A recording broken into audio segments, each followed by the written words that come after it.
Eto na ho at bumelta na ito pong si VP Sara Duterte kay Ombudsman Boying Rimulya. Ito'y kaugnay ng sinasabi ni Rimulya na handa niyang ibulatlat at halongkatin yung kaso ni VP Sara Duterte na may kinalaman sa confidential funds. At eto ho ang buwelta. Matindi ho ito.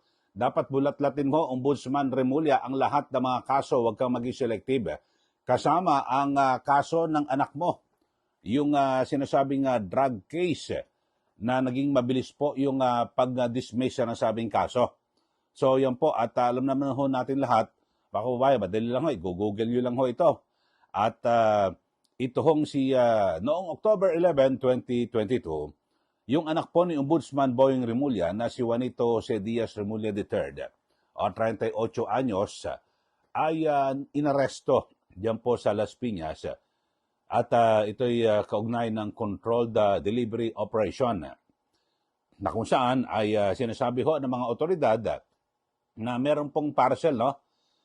yung bagahe, package, na kung saan ay naglalaman ng yung kush, yung matinding no? Yung marijuana ho ito, purong-puro ito, na nagkakahalaga ng 1.3 million pesos. At ito po ay merong bigat na 893.91 grams. O yun ho, mga kababayan. At pagka-aresto ho niyan, kasi 2022, nakapwesto na ho yan, si Ombudsman Rimulya bilang Justice Secretary. At sabi ho niya ay hindi raw po siya makikialam sa kaso ng kanyang anak at ito raw dapat ay magtuloy-tuloy hanggang sa korte. O yun ho. Pero sabi ho ni BP Sara, halongkatin mo rin yan. Huwag kang maging selective. Kasi parang puro mga Duterte ang kanyang target ho, mga kababayan. At lalo na po itong si VP Sara Duterte, yung kanyang confidential funds. Panoorin natin, mga kababayan, itong payag ni VP Sara Duterte, yung pagbelta dito ho kay Ombudsman Boying Rimulya. Reaction niyo po sa sinabi ni Ombudsman Rimulya na first thing na gagawin niya as the Ombudsman hahalongkatin niya ulit yung kaso po niya ng confidential fund. Yes, halongkatin niya na ng halongkatin lahat sa akin, no? Pero wag lang siya maging selective. Halongkatin niya din yung mabilisan na pag-dismiss ng kaso ng drugs case ng anak niya.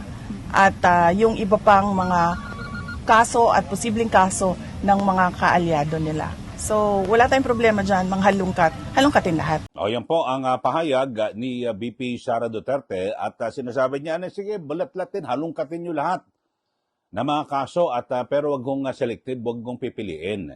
Ibig sabihin ni VP Sara, wag lang sa kanya.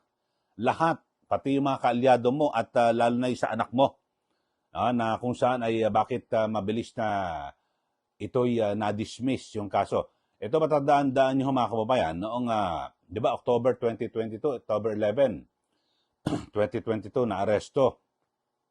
Tapos, noong January 6, 2023, makalipas ang ilang buwan, ito ho, na-aresto po yung anak ko, no? Yung si Juanito C. Diaz Rimulya III, October 11.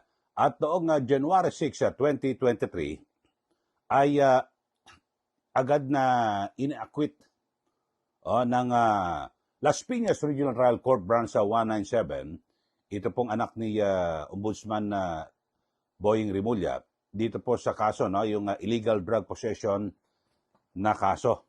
O yun ho. So, October, November, December, January, 3 buwan lang ho. Halos 3 buwan lang ay agad na dismiss ang kaso. At base po sa ruling po ng korte, ito, hindi ko sinasabi na na kumbaga sana hindi totoo na meron siyang, ito ang naging dahilan, ang sinasabi, nagkaroon po ng glaring lapses o kakulangan, irregularidad sa paghawak ng ebidensya ng mga otoridad at hindi raw ito was not properly marked. So parang nagkamali ho rito yung mga otoridad at partikular itong Philippine Drug Enforcement Agency o PDEA. So, in short, yun, na-dismiss po at acquitted sa korte. Ito pong anak po ni Ombudsman Boying Rimulya. So, katiting ho, gabuhok lang ho at talagang pag sa bagay pag may pag pag gusto may paraan eh. Pero yung perception lang ho naman dito mga kabayan at pananaw ng marami na mukhang di umano parang minani obra. Yun po perception lang ho yan. Pero wala, tapos na ho yan. Kaya binabanggit ho ni BP Sara, halongkatin mo rin yan. Bakit mabilis na na-dismiss yung kaso ng anak mo? Yun lang po ang binabanggit ni BP Sara Duterte. At napakarami ho ng mga kaso, no? Nasabihin natin, mga kaalyado ng Marcos Jr. administration. Di po ba? Pero alam nyo, pinakamainam ho talaga. Ako, okay lang ho yan. Di halongkatin, no? Yung kay BP Sara, confidential funds. Tignan din sa anak niya, sabi ni BP Sara. Pero alam nyo, si Ombudsman dapat pag-focus ho ngayon sa pinakamatinding issue ngayon. Ito hong nakawan sa gobyerno, yung corruption, yung sa flood control project. Ito hong pinakamainam na dapat pagtuunan ng pansin ho ng Ombudsman at tiyakin na meron pong mananagot ay makukulong. Ang tagal na ho, may 3 buwan na ho, simula nang ibunyag ho yan mismo ni Pangulong Marcos Jr. sa kanyang State of the Nation address na kung saan ay meron nga ho mga kalokohan at ghost projects. Mismo siya nag-inspeksyon.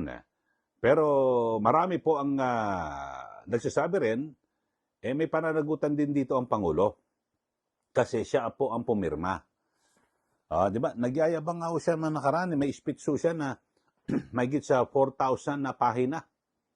Dito po yung saga, kanyang binasa bago raw pinirmahan. Wala raw siya nakita na ghost project. Ano ibig sabihin ho nito? Pero lumitaw ho na matindi ho pala yung singatan at nakawan. Yan po sa budget na yan. So, dapat ho siguro ay linawin ho ng Pangulo ho yan. At kasi, alam mo, ang budget ho, paano kalang budget? Sa Malacanang nagsisimula. Yung tinatawag na National Expenditure Program, yung NEP. Sila po ang nagbabalangkas ho niyan. Lahat ng departamento, hinihingan, DPWH, DepEd, DND, lahat. Submit kayo. At ayusin ng DBM yan. Tapos, ibibigay ho yan sa House of Representatives. Yung tinatawag na NEP. Di ba? Yung panukala mismo ng Malacanang ng ehekutibo. Tapos, iisa-isahin ho yan ng House of Representatives, di ba? May isa House Committee on Appropriations. Kapag nahima na yan, aprobahan na, nakausap na rin yung bawat departamento, pupunta po sa Senado.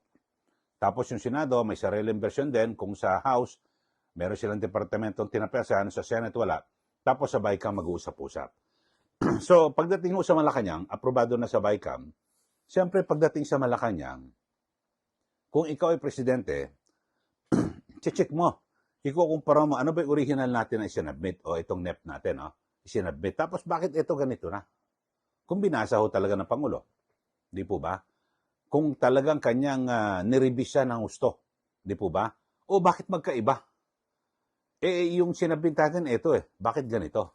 Di po ba? Parang sa lang, simple lang mga kababayan, di ba?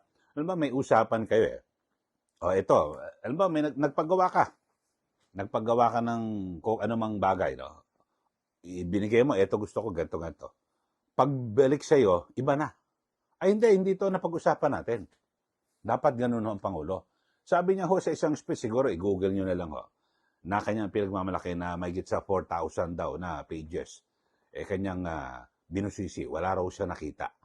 So, ano ibig sabihin? So, kinunsinte o hindi niya nakita o hindi niya naintindihan o paano?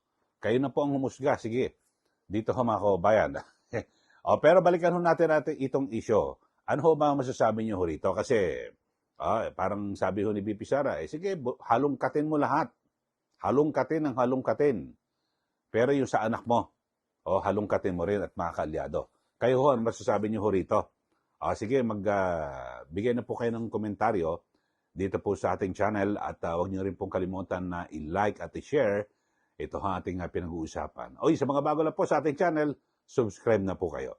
Okay, so antabayanan ulit yung mga susunod nating vlog at diskusyon dito po sa ating channel. Maraming salamat. Muli, ito po si Ka Eli. Magandang araw po sa ating lahat.